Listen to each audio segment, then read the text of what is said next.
to open this with a particular conversation I had with one of my recruiter friend. She's a recruiter, yes, so recruiter friend. And sometime last week she called me and she was just complaining about how she had over 23 open roles to fill, and she was concerned. She was concerned because she was worried about the quality of people. So it no longer mattered the kind of people she was trying to bring in.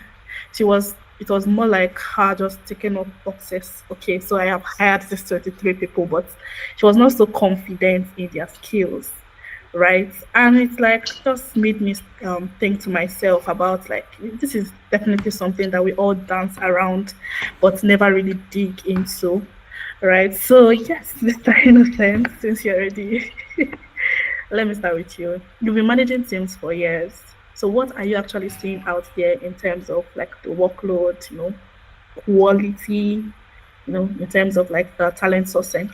I think every recruiter can relate to one thing, right? One thing very clear that um, at some point it's a bit quiet, and then all of a sudden it goes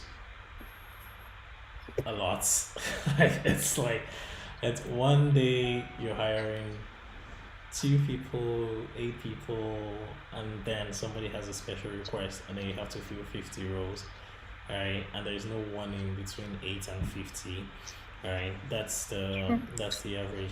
However, there are people who their time, especially if you work at an enterprise kind of settings, where there are sometimes over 300 open roles for like throughout the year, right? As the recruitment team is ticking off a box, as like different departments are making special requests, it's coming at the same time, right? So you need to just figure out how to make it work.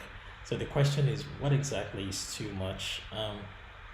I think it depends a lot on the type of role being hired and the expertise required for that role. There are some How so? roles. There are some roles that um, are uh,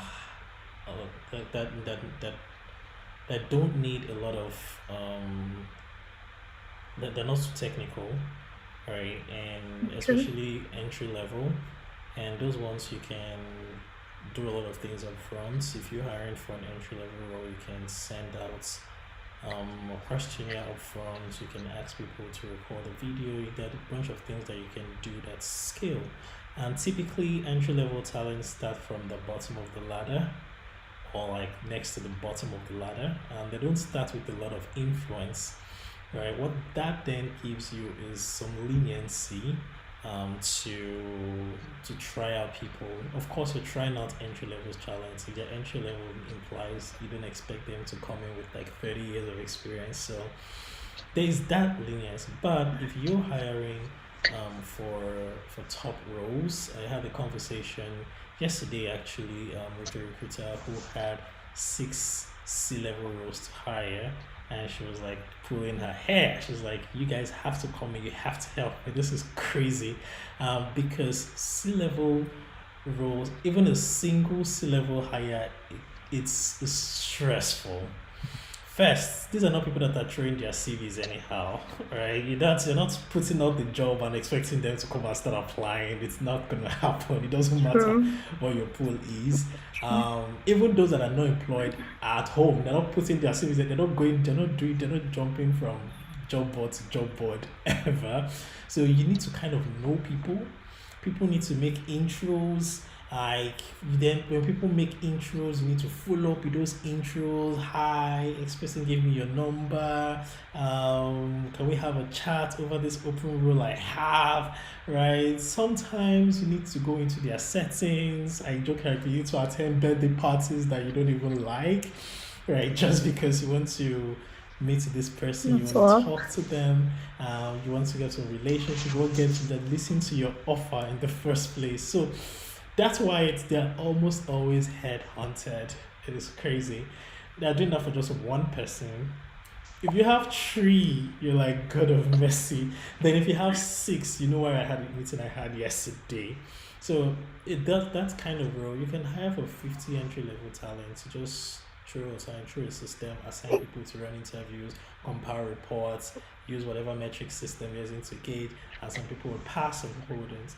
But C levels, it's really hard. So in terms of what is a lot, I think it depends a lot on the type of role and the seniority of the candidates involved. All right. Yeah, so that's exactly what I was thinking.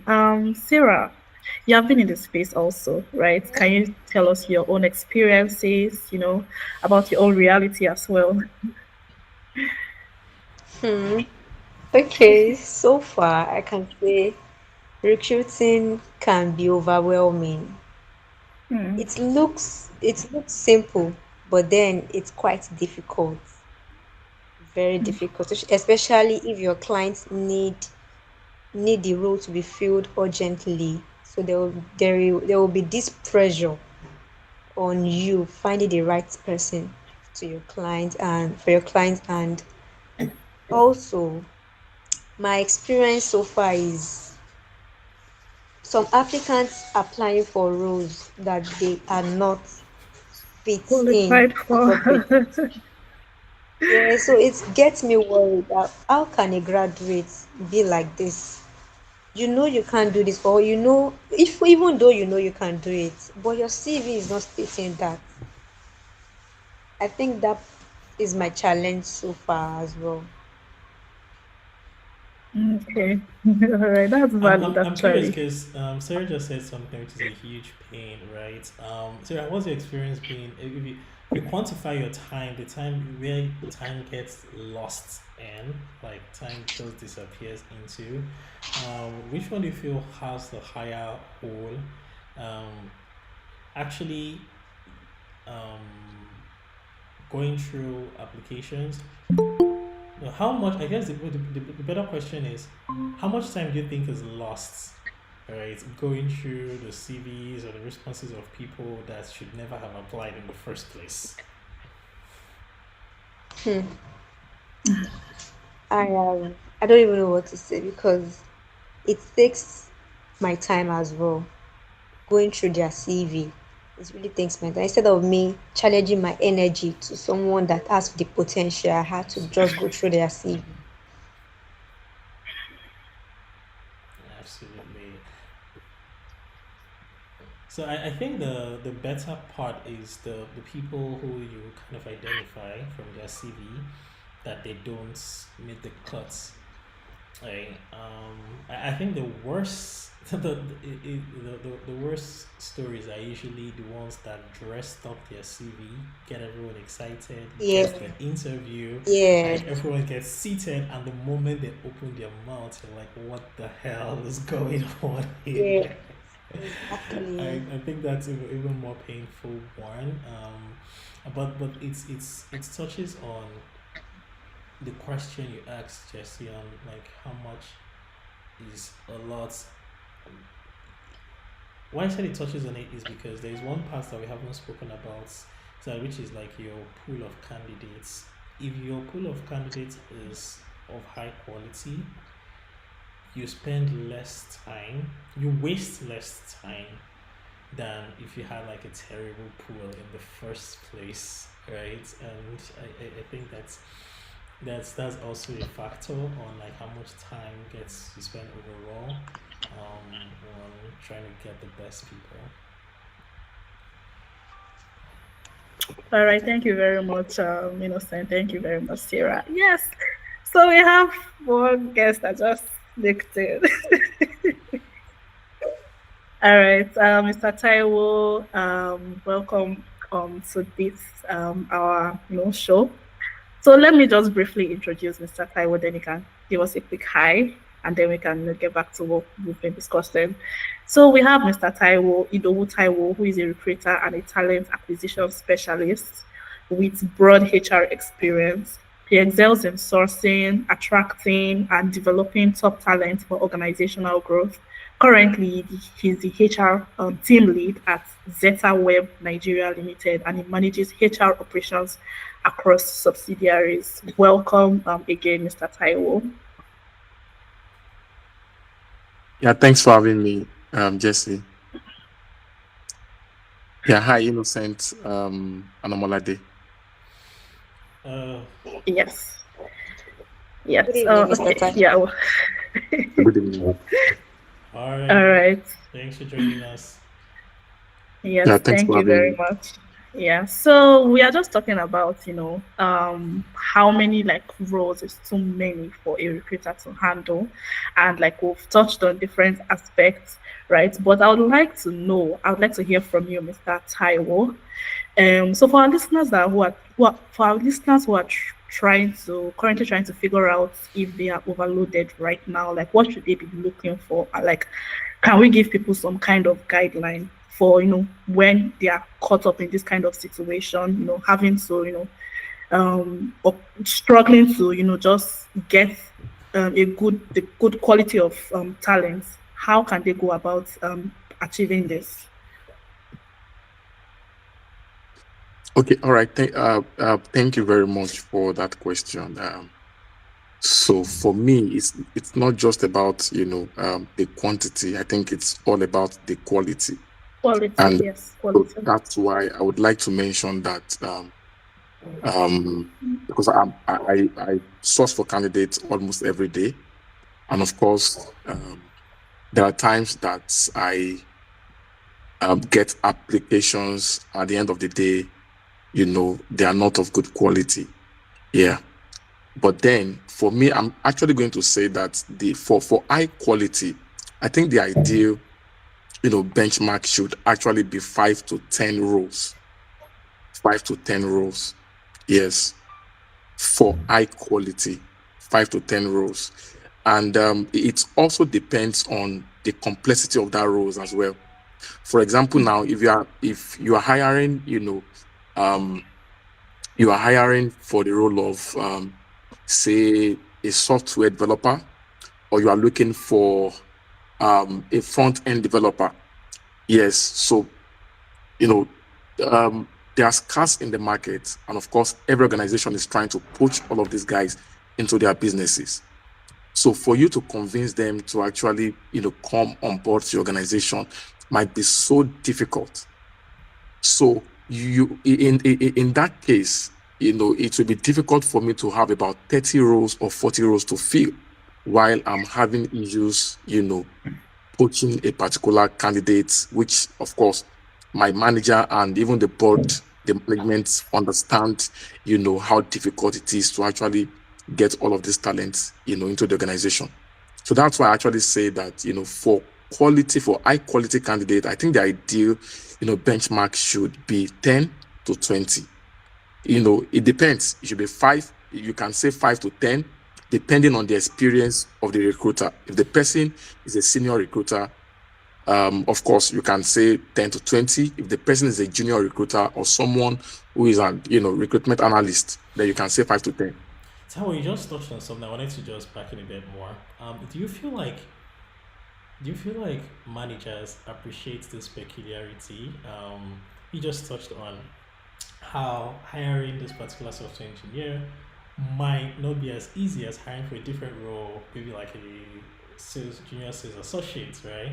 Now, two different managers come to meet you with hire requests. You feel one person really quickly and somebody else is taking time. Do you feel like managers really appreciate when recruiters tell them, wow, this is well how the difference is? Do you feel like they really understand what these peculiarities are and they are empathetic towards why things take time sometimes? Okay, well, so some of them, do appreciate, the efforts you actually put into, sourcing for, talent in the industry, most especially the ones that are very complex to hire. Yeah, of course, some of these managers, of course, they understand how complex, filling all these roles are. And that's why some of them, give you kudos when you are able to eventually bring them on board. Yes. And I can tell you for a fact because I'm a technical recruiter as well. So some of them appreciate, why some of them don't appreciate. And I'm going to tell you why. Due to the pressure, if a talent is leaving the organization, most times, so if a talent is exiting the business, most times they don't give enough notice period. Do you understand my point? Yeah, because they know, okay, there's nothing you can do to me. You understand? Last, as you will tell me to actually pay 1 month in lieu.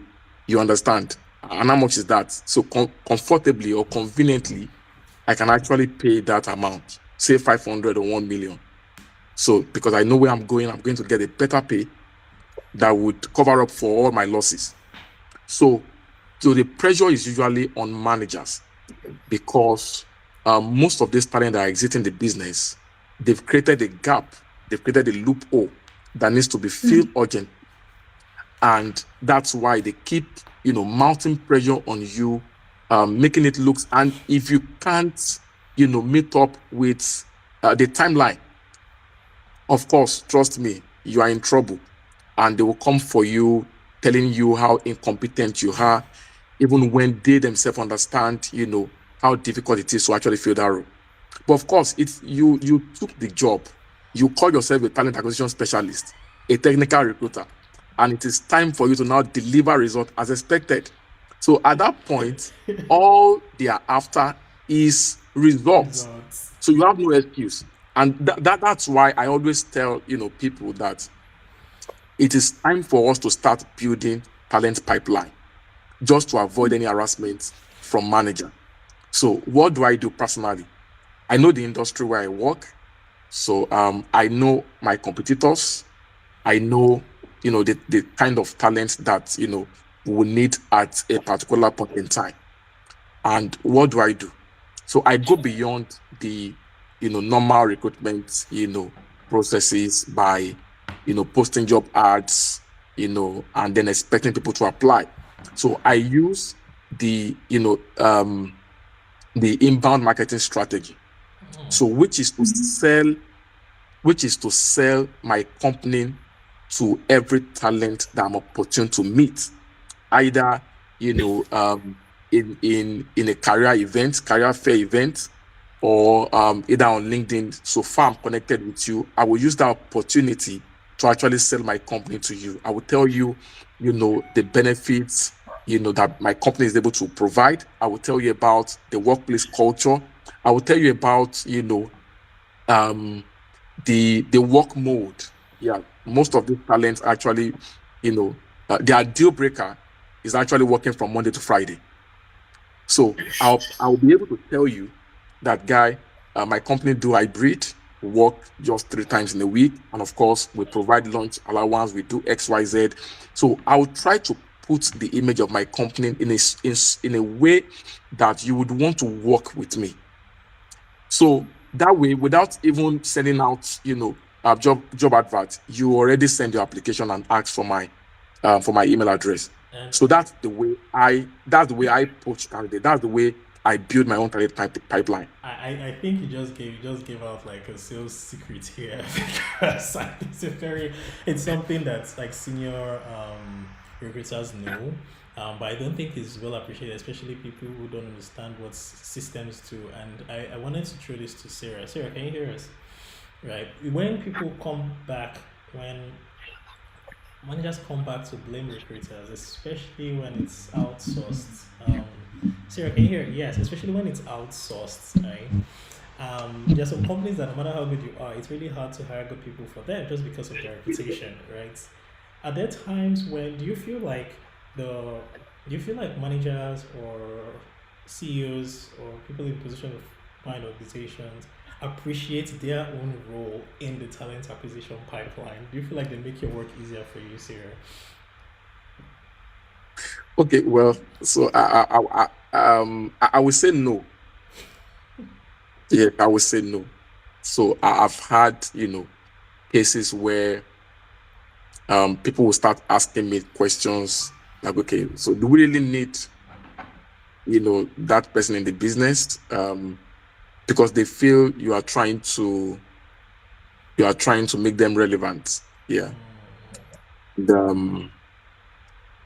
And of course, they understand the fact that when there are open vacancies, since we have a succession planning strategy on board, Yeah. there's no plan going, to hire another candidate from other organization to come and be competing with them. So why not just, since you've trained them, you've developed them, so why not just promote them into that role, and allow them to thrive. Of course, we do that most of the time, but due to the technicalities of, or the complexity of some roles, all we have to do is just to find a way to, because all of these things also has its own advantages. Yes, yeah, they have disadvantage and they have their own advantage. Bringing people, sourcing externally, yeah, they have their own advantages as well. So most times people don't really feel comfortable when you are bringing someone from another organization to, come and boss them, because that's the way they see it. And as a recruiter, I feel that kind of, I'm faced with that kind of challenges most times. Yeah, people will come to me and tell me, so why do we really need, so that kind of question. So, but because I've been trained to be professional, in my communication, and then that helps me to manage them very well. So that one, they won't feel that the company is actually not loyal to them. At the same time, they won't feel as if they are not their value is not being felt by the organization. Yes, we appreciate them, but we just need to let them know that the reason why we are bringing some, we are recruiting externally Yeah. is just to have a diverse experience, and of course, experience differs. So we are looking for more, experienced people that can also work with you to achieve the company's commercial and business goals. Absolutely. So with this, they'll be able to understand that yes, this goes beyond, you bringing someone from Yeah. outside to come and boss them, but the goal is just to ensure that the work is done and the business is thriving. Absolutely. I think you touched on something again important, which is how people perceive the effects a manager has on them, and then it then plays on the experience that they get being as part of the organization. Sarah, can you hear us? We've been calling for you. I don't know if you can hear. Are you here now? I can hear you. Okay, yes. Yes, I can. Sarah, do you feel like managers know that when people under them have a good experience, it makes your work easier, and when people under them have a bad experience, it makes your work harder because the reputation of the firm can play into how Absolutely. easy it is to get talent. Do you feel like you understand that? Yes, I feel like that. Hello? Are there times where you feel like it's a bit hazy when people don't know why you raise some things you raise, or you talk about what you talk about, they don't see how it kind of comes around in full circle. I don't know if you get what I'm saying. I didn't get what you're saying. What did you get what I was trying to say? No, I didn't. Well, yes, I actually understand, so most times people, just sometimes they just decide not to understand the full picture. Exactly. Yes. So Exactly. it's a personal decision. Mhm. You understand? So regardless of the end point of whatever you are trying to achieve, Yeah. so what they are most particular at that point is just they are just trying to keep their personal interest. Yeah. So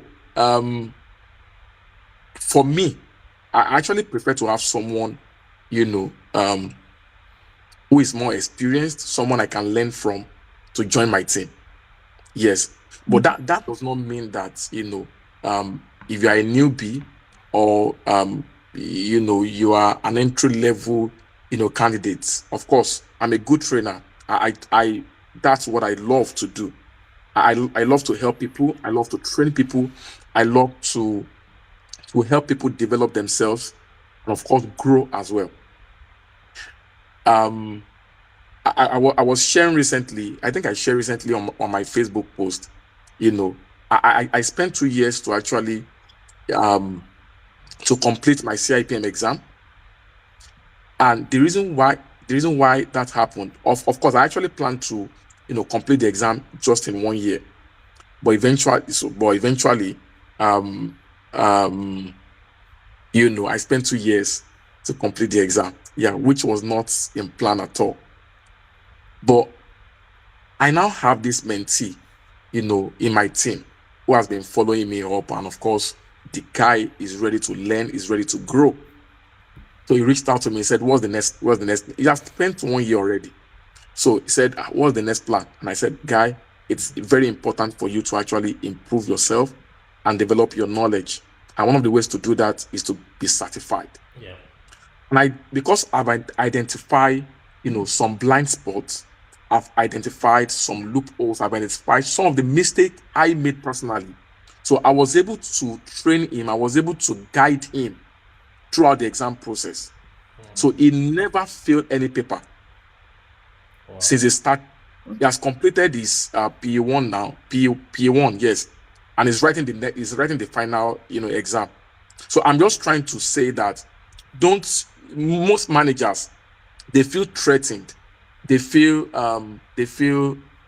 yeah, let me just put it that way. They feel threatened when they have an experienced person in that. Some of them feel threatened when they have, an experienced person join their team members, because they are not seeing how easy their job will be.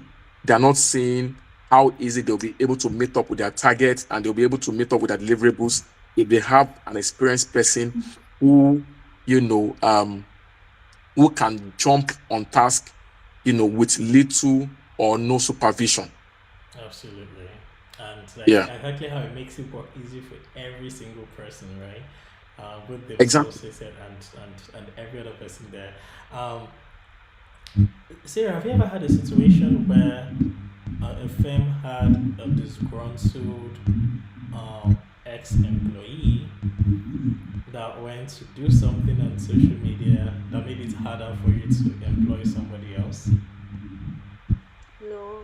I've never had an encounter with that. But have you thought about that kind of scenario happening? I think when we think about like your worst fears, have you ever sat down and thought about like what if this happens?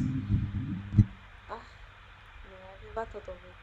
You've never thought about it, but have you seen when it happens to other people, right? Yes, definitely. You see what comes to your mind when you see that kind of thing happen? What comes to my mind is the reputation of that organization. Okay. Because I feel like the particular employee had made a bad impression to people that would have interest in that organization to come in. So there's something I've heard from managers categorically when this comes up is the fact that the managers go and tell you, I've had experience with this, where they go like, it doesn't matter, I will blow over, right? Because again, in our climate, there's a lot of people looking for jobs, right? So people don't really protect the reputation of the organization. How important do you think is the reputation of the organization to your job, Taiwo? How important is what? Do you feel like the reputation of the organization is to your job?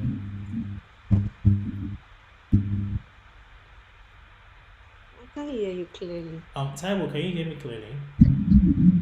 Yes, I can. Yes. I said, how important do you think the reputation of the organization to your job?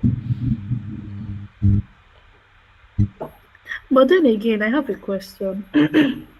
I mean, it could be for whatever reason. I mean, talking about like an employee casting, or maybe like a blog carries the story of a particular employee. But then again, it might not be directly linked to the company. I mean, it might just be like maybe something that the employee did and somehow it just got out. And, like, why does it matter though? Like, because I'm talking in this other aspect, right? Of, things happen And then if you have that kind of situation, if it is not directly linked into the company, should they necessarily like have to do anything about it or lay off that employee?